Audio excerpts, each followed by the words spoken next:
All righty. So, folks, we are in the territory of major conquering and the battles and this, that, and the other that Joshua is doing. So we're covering 9, 10, and 11 today.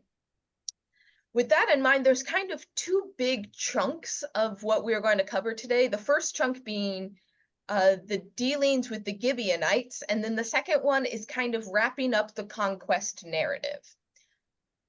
So with that in mind, any initial reactions from, because I know this is a bigger chunk, but I was trying to move us through the narrative to get to some of those famous stories like we were talking about. So any initial thoughts? Yeah, Clay? Well, how about those sneaky Gibeonites? Oh, yeah. Uh-huh. Yeah, I was impressed, I guess, by that story. Mm-hmm. I noted that there was one group or one person, I wasn't quite clear, that didn't get killed, for some reason was spared, and I wasn't quite clear why that was, but I'm sure there's a function there someplace. Usually we have slaughter, and there was also I had to read last week's also since I missed it, so I don't know in which section they burned one of their own families up because they sneaked some stuff. I wasn't sure whether it was house gods or other stuff. They sneaked it, and I'm sure there was more than one person that did it, but the only one person that got burned up. That was pretty awful. Yeah, that was last week's, is when there is one leader of a household that stole some of the sacred objects that they were told not to take, and therefore they became part of the sacrifice to God, and they were stoned and then burned. And so I suppose that's that. I don't remember them using burning people up before. That seems like a new thing, more like medieval kinds of stuff. Yeah. So any other initial thoughts or topics you want to make sure we hit today? Yeah, Clay? I guess, how did the Gibeonites know that if they pretended that they came from afar, that that Joshua couldn't go back on a covenant if he makes it with them? How did they know that?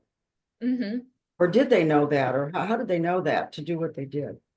Okay. That's actually an interesting question to start us on. So our story today starts with the Gibeonites, who are evidently, the word has gotten around that there's this group that worships a specific god that is just destroying everything in their wake. And so actually, before we get to that, I do have some pictures because I know we kind of like to seat ourselves in where we are talking about. So a little bit of history, and then we'll get to your question, Clay. So where we are talking about in this region is close to Jerusalem, but it is in both the mountainous area west of the Jordan River, but there's also some very fertile lowlands and that can grow a lot. Gibeon is known in the future, after this point, more Iron Age, as being a very big wine producer. So it's very fertile land. But from the high points in Gibeon, you can see Jerusalem and the Mount of Olives and all of this. This is a very mountainous region, and specifically Jerusalem is on the top of a mountain, but it's not the highest mountain in the area. The lore of the area is that all the mountains around Jerusalem rose up to point to where it is.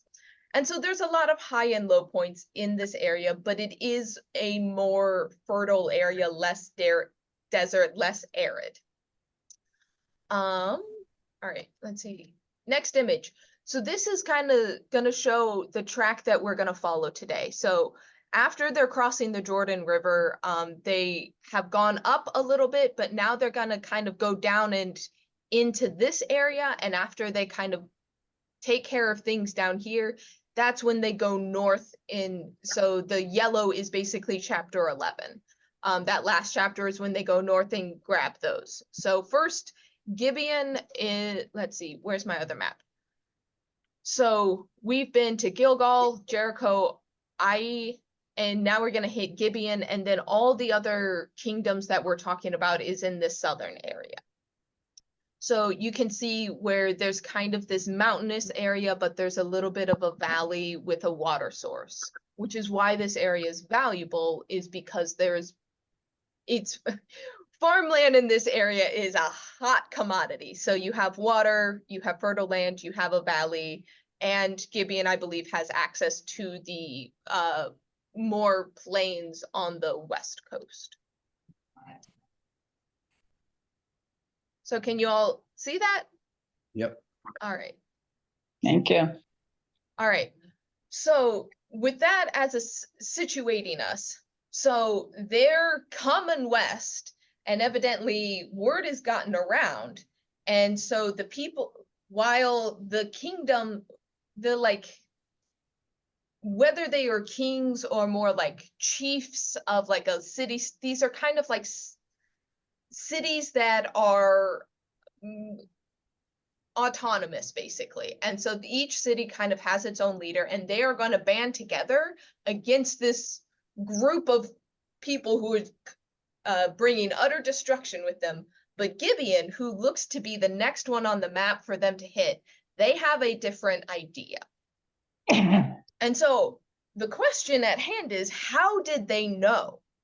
And I actually put that back to you. Do you think the Gibeonites knew it was going to work, or do you think they took a gamble on this one? Well, I'm just wondering, how did they know that if they did take this gamble and did get the covenant, that it couldn't be broken? If they found, if Joshua found out that they weren't from afar. Mm-hmm. Did they know that? Or if they did, how did they know that? I guess that was. Mm-hmm. So, I mean, I throw it back to you all. Or what's there in the text? Do you think that was it just trust? That they trusted that these people would honor a treaty made? Or once again, was that just part of the big gamble? Yeah, Mary Ellen. Well, it could be that there was communication back and forth between these, I think of them as city-states kind of things. And that some of the Israelites had moved over there, had settled over there, had spread out from the main group that was so large. And by living among the Gibeonites, they spread their religion, talked to people about it, and maybe it had been going on long enough that the leadership was in tune with this and willing to take a gamble on this act of treachery that they did. Yeah, and they lied and said they were from far away, so.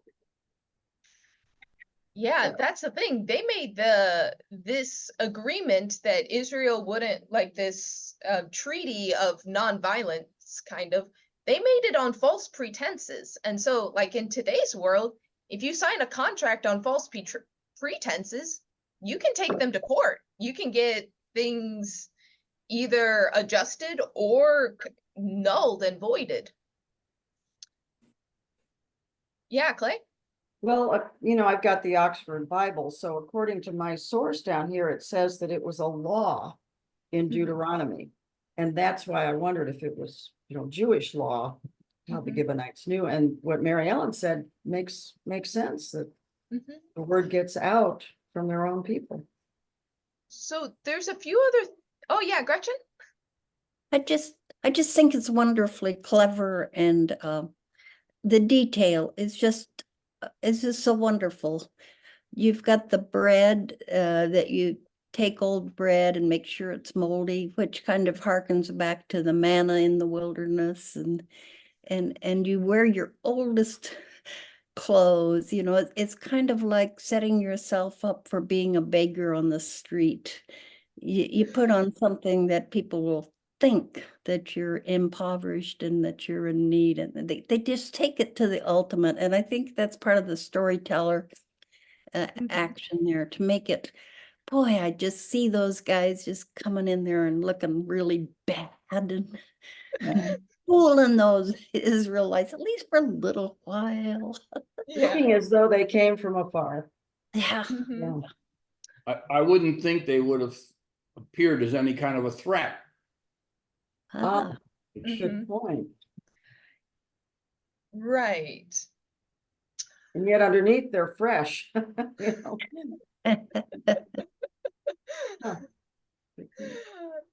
You all are reminding me, my dad actually did this once. He was going to trade in his car, and to do so, he put on his painting clothes. And I remember this because he asked to borrow my car at the time, which I had a very beat up white Jeep Cherokee. And so he drove the teenager's beat up car wearing his painting clothes to see if he could negotiate the price down further. Same And idea, you say you don't learn anything in the Bible. right? Yeah, Mary Ellen. I have another thought, or more to the thought that I was proposing before, but you know, if the Israelites had been living in Gideon for a while and had spread the word of the Israeli religion, it could be that they were part of the planning Mm. to save this group of Gibeonites from the wrath of Joshua. And you know, their understanding of what they had to do, the treachery to come in poor, to say that they came from a faraway land, you know, that took some depth of understanding. Mm. So I don't know, maybe they were in on it. Yeah. But does it tell us anywhere that Israelites are living in Gibeon, or are we just Supposing we're So just getting. here's a different view of it that may I mean, once again, trying to put ourselves in the minds of how the people in the story are thinking about things, that I think could is adjacent to what you're saying, Mary Ellen, but kind of a different angle to it. So in this world, in the mindset that you have gods, and the gods are national gods, and while the people are fighting, the gods are fighting like a heavenly version of this battle. And we've already seen, like, kind of discussed that where the Ark of the Covenant goes, this warrior god is going with them. And so the people of Gibeon are seeing this happen. And if you're like in the details of the story, this group of people is punching way above their weight class. Like, this is a scrappy group of people from the wilderness who are just coming in. And the question is, okay, how are they doing this? How in the world? And you hear that there's probably some rumors going around. I don't know if necessarily people have gone and inhabited Gibeon, but we know that they are sending spies out. There does seem to be feelers. There does seem to be an awareness that this group of people is connected to this god. And this god evidently is powerful. It took on Pharaoh. It took on the local kings. So the thought is, maybe it's not the people that are strong. Maybe it's God, it's their God that is strong. And what you want to do is not align yourself necessarily with the people. You need to make something where you're on their God's side. So in the way that they make this treaty, notably, one of the details is Joshua did not consult God in this process. Where is that detail? I can't find the verse right now, but it specifically says Joshua did not consult God. This is where he's not quite as good of a leader as Moses. It seems like every decision Moses made, he went like, God, is this okay? And back. Yeah, Clay, did you find I it? think it's verse 14. Verse 14. Yes, there we go. And Josh, yeah. So verse 14 specifically says God was left out of this process, but the treaty was made in God's name. So Mhm. God is a witness to this, which is where it ties the divine into the process. So that is where I think the other smart part of this from the Gibeonites is that if you make it with the humans can go back on the treaty. But since you have roped in the deity, you kind of put the people in a bind. That's a good point. Because the people, while if it's a human treaty, human treaties can get broken. But if the Israelites break a treaty that they made using God's name, you would incur the wrath of their God. And so they don't want to incur the wrath of their own God by breaking the treaty. And so it's a catch-22 that they put them in. Yeah, Mary Ellen? If the Gibeonites knew about the Mm-hmm. Israelites, how come the Israelites didn't know about them?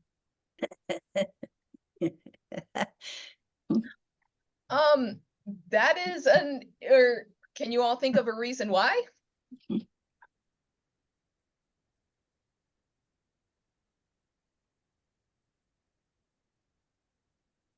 Well, the Israelites were busy with their battle plans, and they had so many things going on, packing city after city, that just another one on the list. We'll get to it. Mm-hmm. I'm not tuned into each verse. Did the Gibeonites tell Joshua they were from Gibeon, or did they ever identify where they were from? They said that they were from far, far away, a land that was not close at all, which is why they were in ratty clothes and patched sandals and had moldy bread. They're like, we have traveled for a year and we have come to you to make a treaty. So the idea is that these people aren't in the land that they're conquering. They're making a treaty far away and getting an ally in a different region.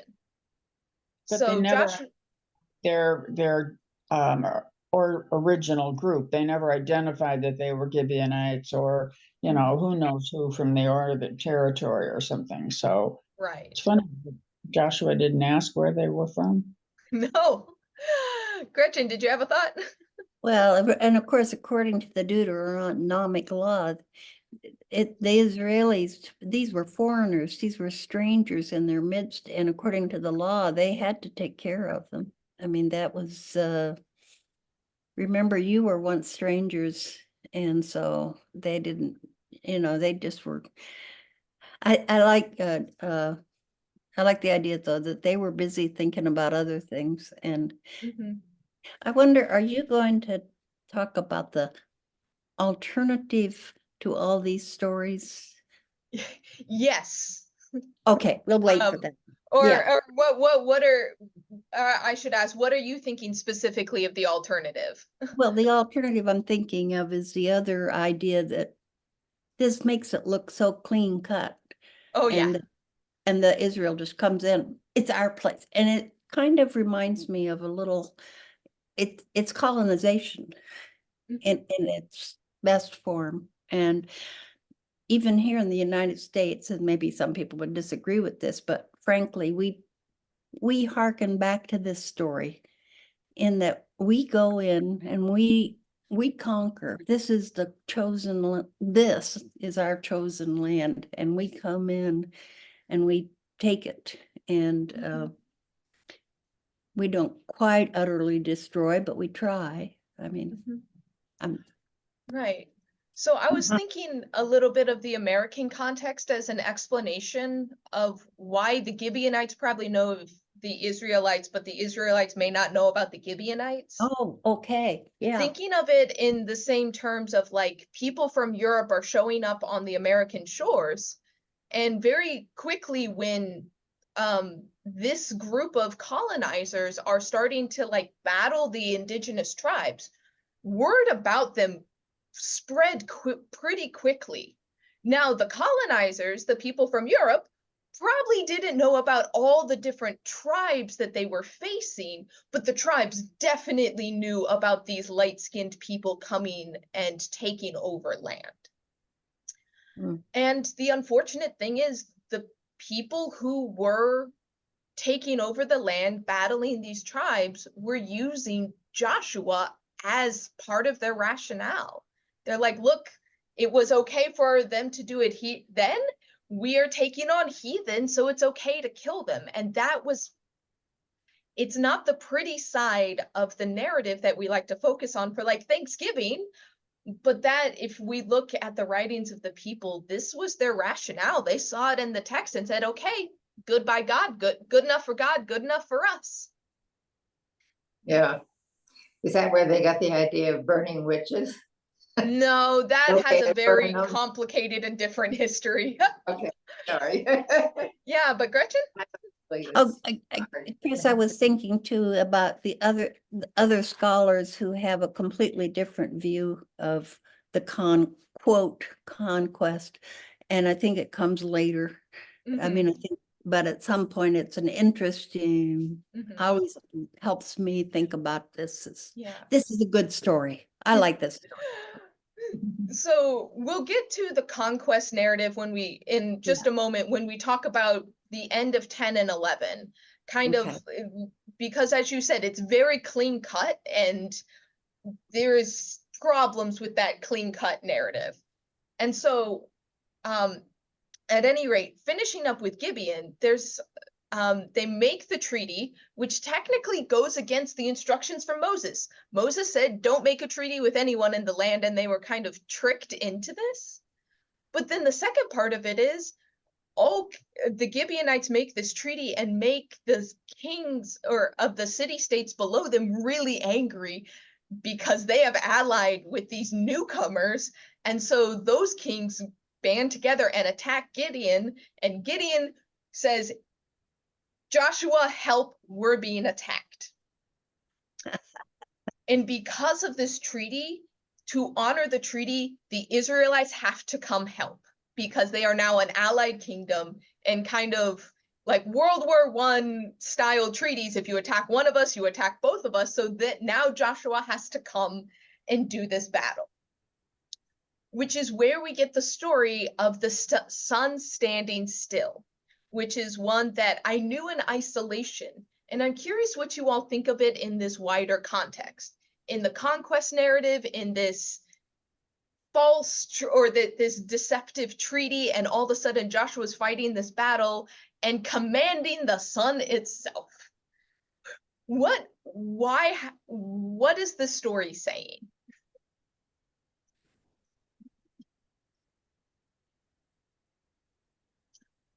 God's on our side. Mm-hmm. Well, I think you have a good question.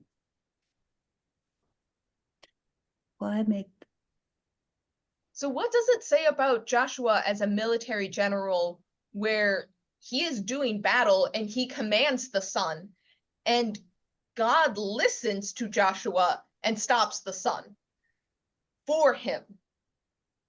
Which basically means God took orders from Joshua and honored the request that he made to extend the day. Like, Wow. thoughts on this one, or is that just like a fun little like folk story? Well, it's a lot of times these stories there's some people would say maybe there was an eclipse, or, maybe there's some way that something odd happened in the natural world. Yeah, Clay? Well, you've got hailstones coming down and the sun standing still, and where's the military?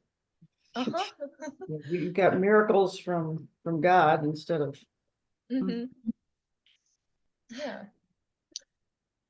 So returning to some of the questions that I told you to keep in mind, who is doing the fighting and who is doing the ordering around? So when it comes to the hailstones, we have both the army that is like doing battle, and then we have these hailstones. So who's actually doing the majority of the fighting in this situation? God. Right. So you have both God keeping the thumb on the clock, and once again, I didn't highlight my Bible this time, so I'm not seeing not able to pull the verse numbers like I normally do. There's the detail that says that the hailstones killed more people than the sword did, which Mhm. means that yes, the army is doing something, but God's doing something more. It's verse 11. Verse 11, thank you. It's a big verse. It's a long one. Mm-hmm. Hmm. Well, and I'm looking now at verse 11. And that the Lord threw down not hailstones, but huge stones from heaven on them, and they died. And there were more who died because of the hailstones than the Israelites. But it mentions both versions, and if God's throwing down huge stones, people are helpless. Right. And so if you are a reader of this story, what does it make you like? We've been talking about the different places and times where these stories were likely read. We have the theoretical time in which this is written, this is once again very much in the realm of legend. But there's the time of the kings where like both during the reign of King David, but also during the reign of King David's sons. But we also have the exile. So what does it feel like to read these things in like the time of the kingdom where you have a king on the throne and you're reading the stories about the conquest? How does the story sound to that person?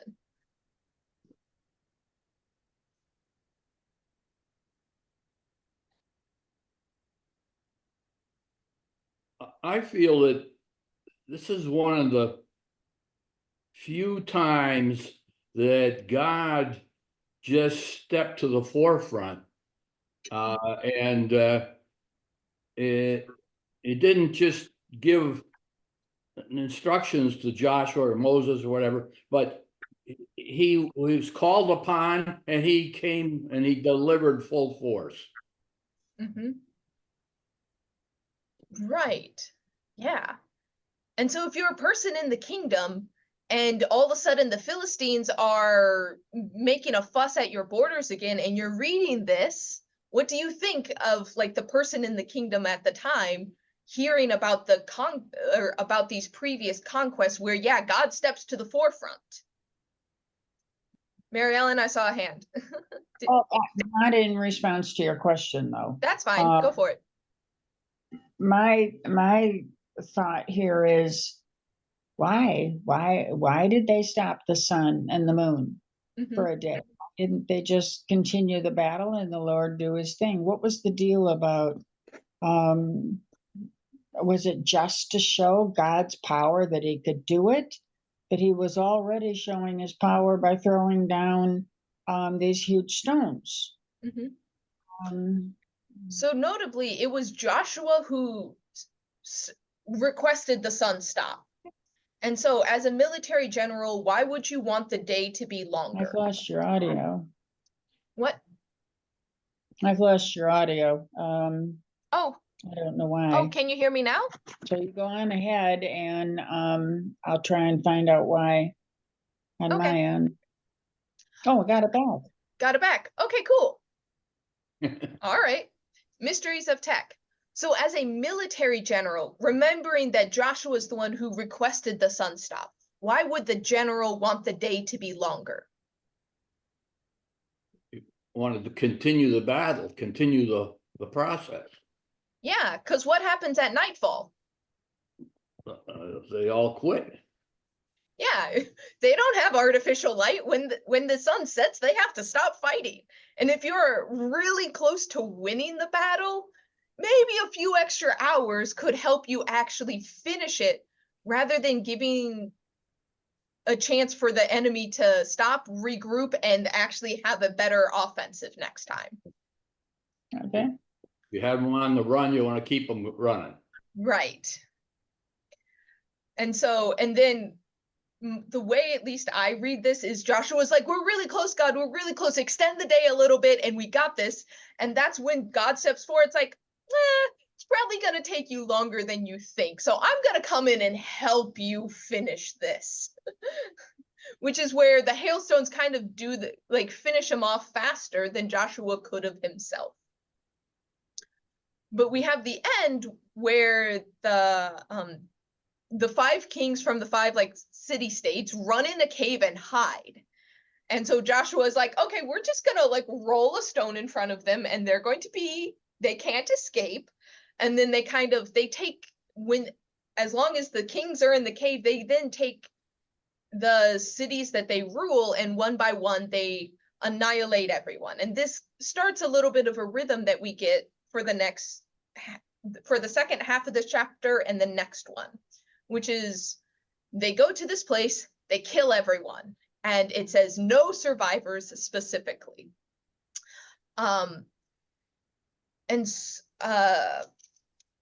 And Gretchen, although she had to leave early, one of her things is she said, like, this is very clean cut. And she hinted at that there is another narrative associated with this. And we'll get to that in the moment. But what do you think about we went to this area, we killed everyone, no survivors. We went to the next one, killed everyone, no survivors. What do you all think of both conquering in the south and then going north and kind of doing the same thing? I think it's sad. I think How it's come? sad. So many people had to die. Just to fulfill this goal, this purpose to wipe out the land. I think of the mass murder situation, and I just think it's really sad. Yeah, I mean, by modern terminologies, this is genocide. Yeah. Other thoughts on this? Yeah, Sue? It is the alternative narrative, the one that is shown by the archaeological evidence, that they think that it was all done correctly. The conquering of Canaan was done over many years. Is that the old? The alternative narrative says that this is 100% propaganda. Oh, okay. That Well, this conquest did not happen. okay. There are some scholars and theologians that says this section here of we went to the city, we annihilated everyone, is 100% fiction. Like Okay. we don't see the mass graves from this time period that would depict Right. genocide, where literally you are killing everyone. No survivors, but the Yeah. other side of it is, if you put your thumb in Joshua and you flip over to Judges, let's see. Verse 1 of Judges says, after the death of Joshua, the Israelites inquired of the Lord, who shall go up for us against the Canaanites and fight against them? Oh, Literally in the very next book, there's the issue that the Canaanites still exist. We were told that they were annihilated, and the Bible contradicts itself by saying the Canaanites are still here. What do we do? And so it's interesting. Why would they want propaganda to, make them? I mean, people did not have any sense that this was not a good thing to do? What, kill everybody? I mean, we know this is one of, I don't think to understand the logic of this, our modern sense of morality will make things harder. Okay, Because so we're going to assume that the rules were as they are, that thou shalt not murder. yeah, Doesn't it's thou shalt not murder, not thou shalt not kill. But there's That's the what other Yeah, so, thought of this is so- more of a kill or be killed kind of world, where they are eliminating people for their own protection or safety, because if they move into the land, these kings are going to attack them. So they're Okay. basically preempting the kings attacking them.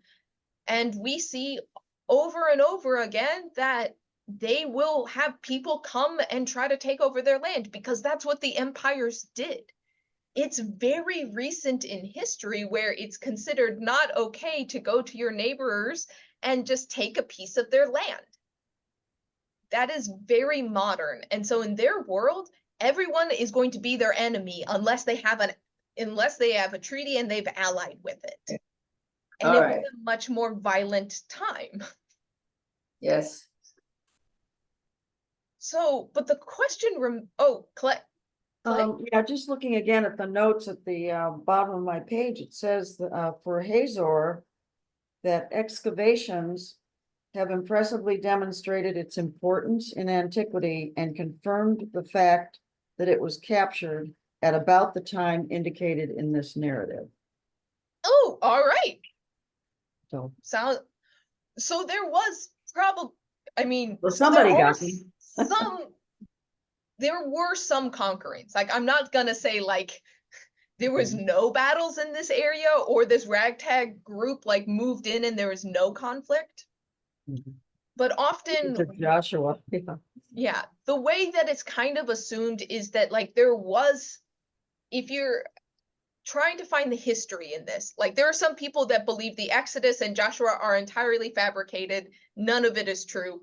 I'm not in that camp just because I don't think stories like these are made up whole cloth. I do believe there is a kernel of truth. And so if you want the more history side of it, there's probably a group of slaves that exited Egypt. They likely met up with a nomadic band somewhere in the Sinai Peninsula and probably grew their numbers a little bit. And at some point, they probably moved into the land of Canaan. And they had this story that got inflated over time.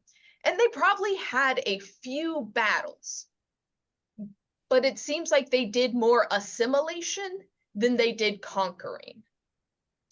And so we have these narratives that kind of inflate this national identity that seems like this story was compelling enough that the story took over the land more than the armies took over the land, if that makes sense. Mhm. So what is compelling about this story? Why attach yourself to this conquest narrative and kind of inflate its value?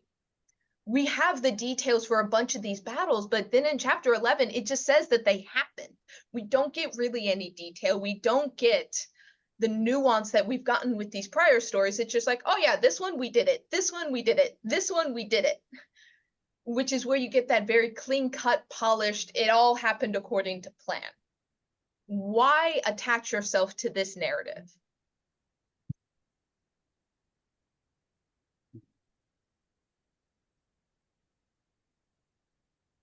Well, it gives a good, rich history, and I think I think the people, when they wrote it, they were trying to just make the stories and the history from going back generations stronger and stronger, and it may have gotten carried away. Well, everyone loves a winner and the winner writes the story. So it makes you feel good that your people did this. So there's another aspect of this that I think joining yourself to the winner happened later on than Joshua himself. So the King Saul tried to unite the 12 tribes of Israel. At some point, 12 tribes get established and kind of have their own identities. And Saul starts to reunite them, but King David is really the one who is identified with making a united kingdom of Israel that is more or less the size that it is today. Negotiable, we'll hit that in a little bit. We'll tackle King David. But the idea that the story that is maybe just the area around Jerusalem and Jericho, when he unites the clans, the thing is, if you extend the story, does it kind of tie people into the national narrative? Rather than it just being the narrative of the tribe of Judah, does this story work as a national narrative and therefore David's propaganda?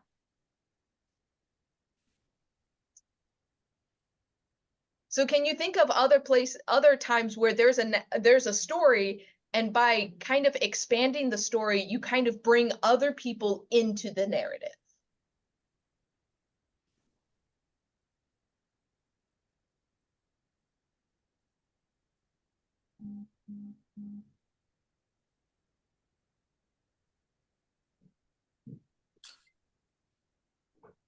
Often this happens around war. And so thinking about some of the famous wars that the US has fought, notably, the Civil War was the last time that we fought a war on our own soil, which means we fought a lot of wars that didn't directly involve our territory. How do we think about those wars and the narratives that they employ? Are there times where we have kind of subsumed the wider narrative to include us when maybe it didn't necessarily initially involve us?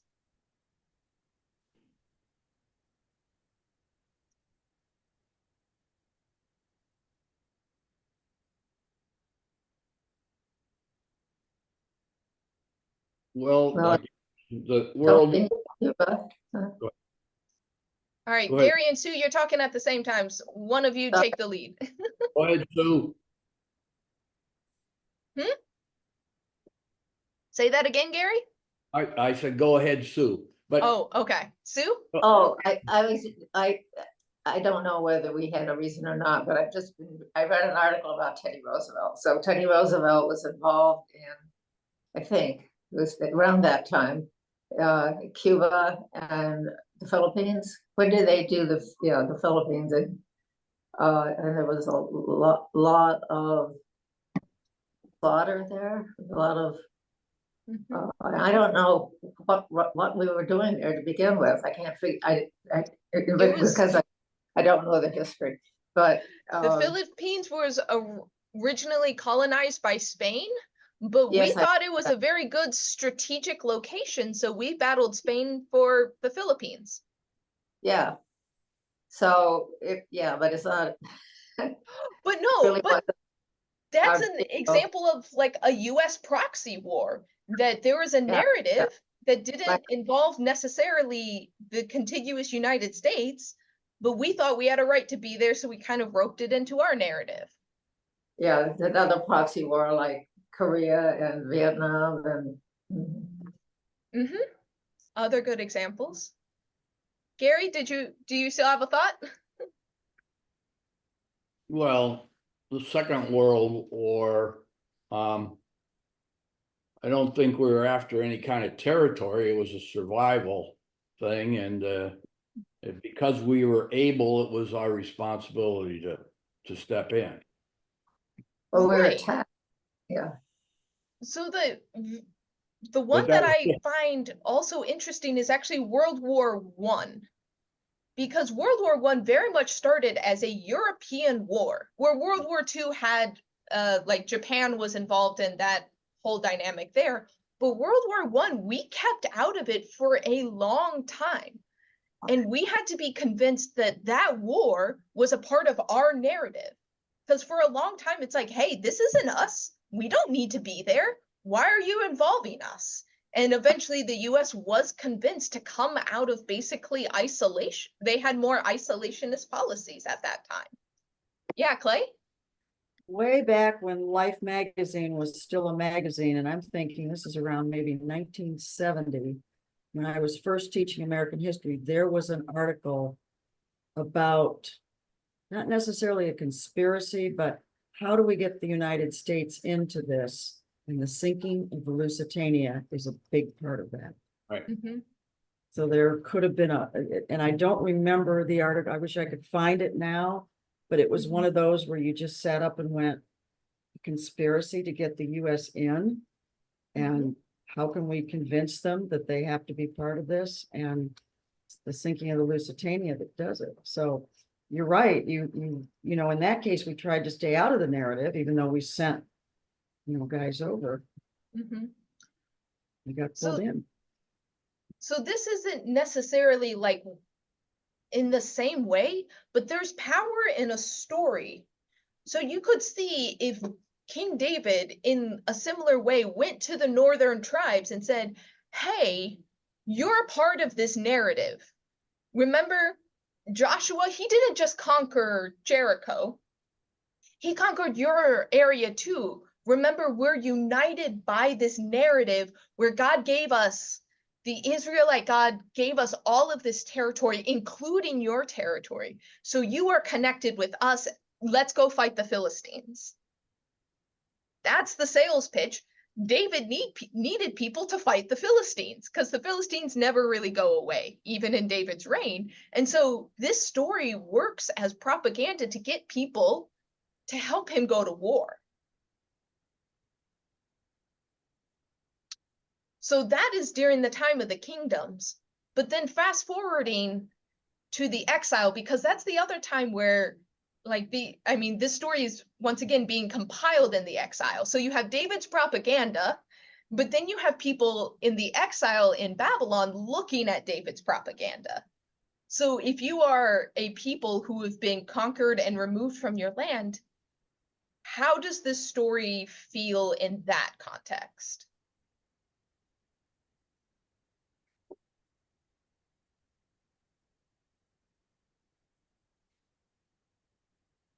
In the context where they aren't winning, they lost, and they were picked up wholesale and just moved. I guess they're just saying, we have this great history, we're somebody, I don't know. Bye, Mary Ellen. Yeah, so there's almost a sense of nostalgia to it, of like looking back of, look at the good old days when God fought for us and like we utterly destroyed everyone around us. So so that's from almost a romanticized past, and I could see how the adults could have that kind of sense of like, remember the good old days. So the exile happens for a very neat 70 years. And so it is assumed that like 1 or 2 generations passes by while they're in Babylon. So the initial people who are conquered have that like, oh, remember the good old days.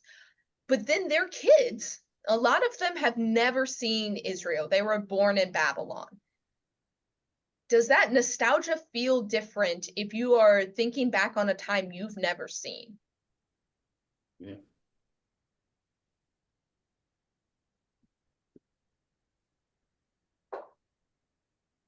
Yeah, I would think it would be like a civil war, So there's lots of nostalgia there.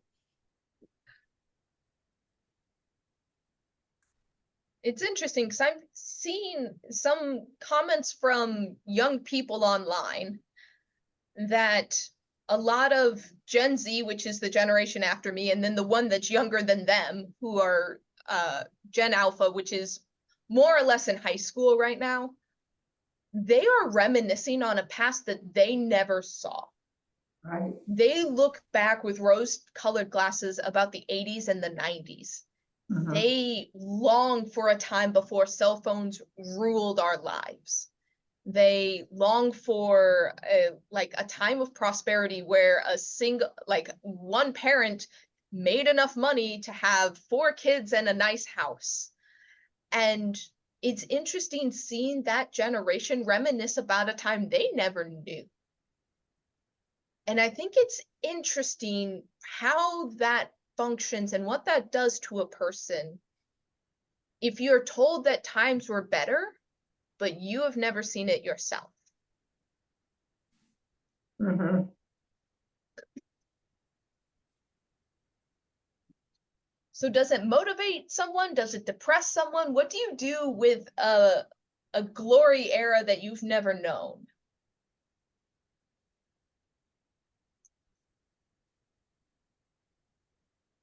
It's just frustrating, I think. Yeah. To some of I'm thinking about some of the young people that come to my house to fix things. It's like we don't even have the same language. We don't know. You can refer to something and they don't know what you're talking about. Mm-hmm. Um, I was gonna say, you make a TV program about it. Yeah. Not really, you know. I mean, one thing that I find weird is one of the most popular TV shows with people younger than me is Friends. Mhm. oh, Yeah, That, and I'm like, that, okay. So now into the mix, I'm going to throw one more group of people to think. We have like 5 minutes left. So there's one more group of people that I think we could start considering when reading this narrative. You have the people who are in exile in Babylon, but after 70 years, the Persian Empire comes and they conquer the Babylonians, and the Persians, they reverse everything that the Babylonians did. So the Persians enslave the people that the Babylonians let be free, and they free the slaves of the Babylonians. It's actually a very effective tact, because by freeing people that Babylon enslaved, the Israelites feel indebted to the Persians, to the point of Cyrus of Persia is called the Messiah of God. oh, Messiah being the anointed one. And so Cyrus of Persia is considered to be anointed of God, a good ruler. Anyway, so the Israelites are allowed to go back to the land of Canaan. They have heard these stories of how things were good in the good old days, but now they get to go back. And it's not like Canaan sat empty. There are people there, and they will have to reconquer some of this territory. So, and the thing is, this generation has only ever known Babylon. They grew up in Babylon. They probably spoke Babylonian. The modern day script that we think of as being Hebrew is actually a Babylonian script that they developed in the exile and brought back with them. Proto-Hebrew is a different style of writing. So they're bringing back language and culture with them, but first they have to convince people to leave Babylon and go fight a war. So this is round 2 where this functions as propaganda. Remember, in the past, God fought for us when we were a righteous people. We have paid our dues. The price has been paid. If we are honorable, if we follow the covenant, God will do it again. And so they use the conquest narrative as almost a prefiguration of what's going to happen when they go back. So you kind of see how it echoes, and this story is used multiple times for propaganda reasons.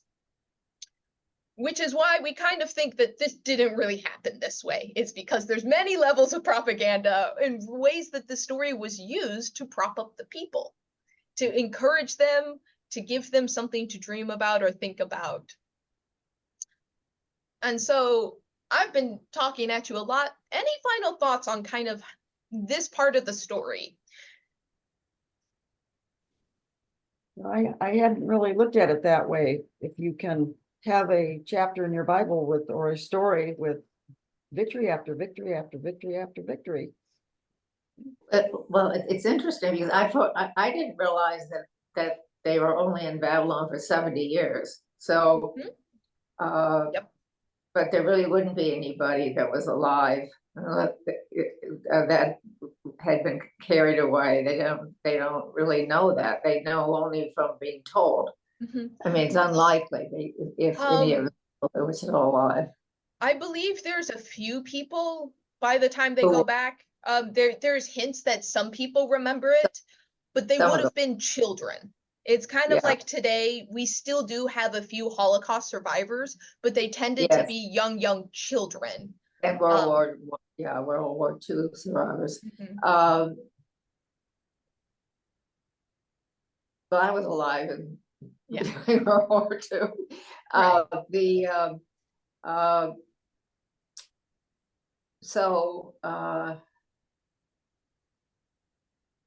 It's sort of scary going back, but it encourages them to try. I mean, to do it and go back and do it.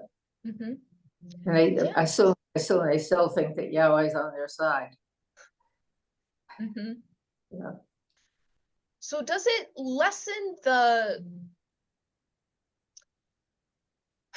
if you look at it as propaganda rather than history and fact, does it kind of soften the genocidal tones of this chapter? Yes, when you say that, point out that a lot of it might be propaganda. Mm-hmm.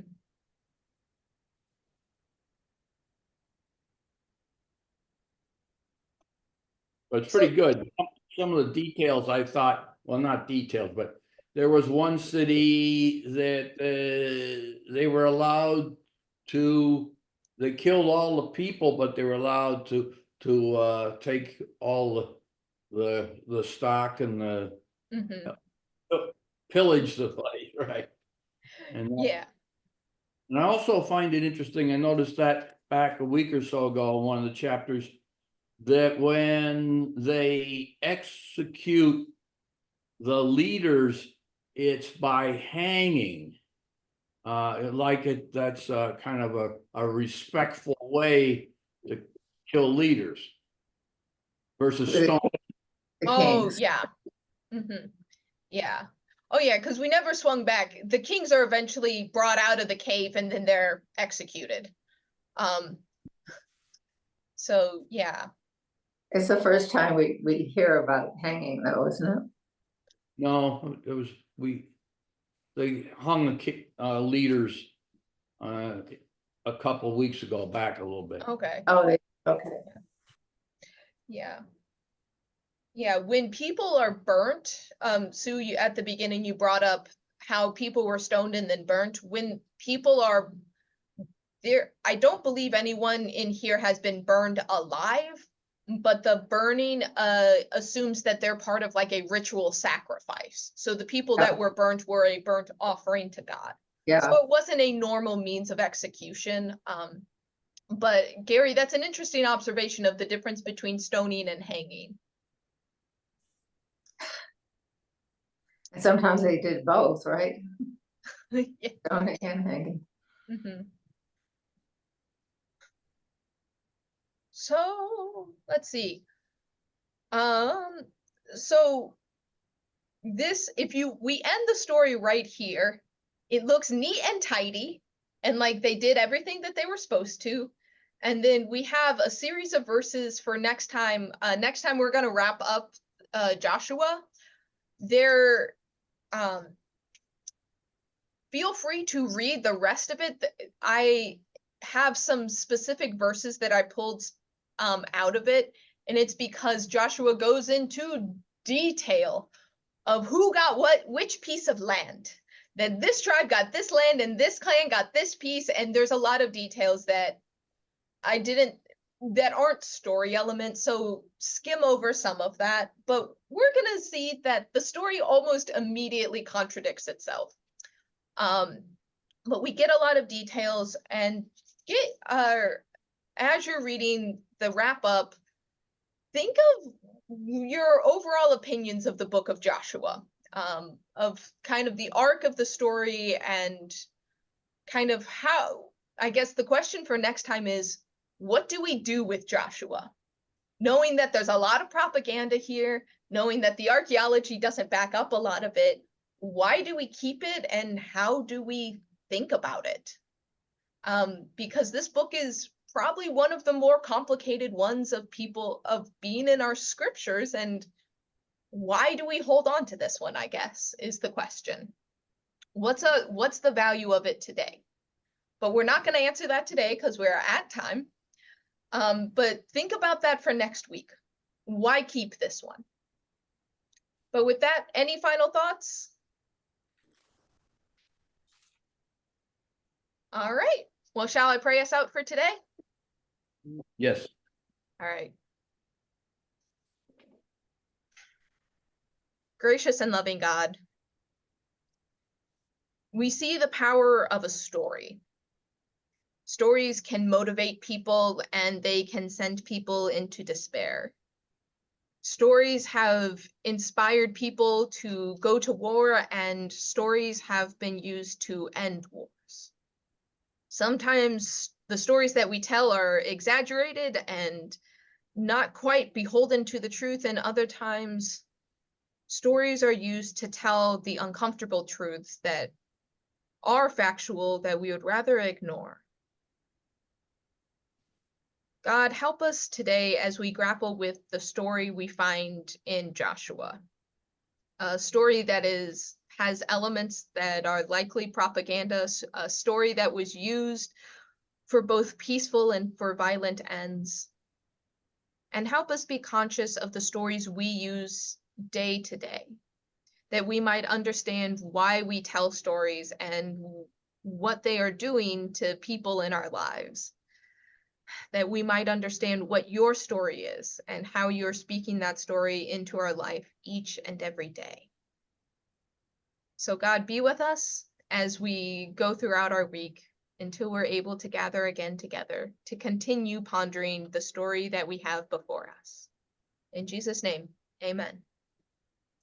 Thank you, Chris. Of course. See you all next week. You.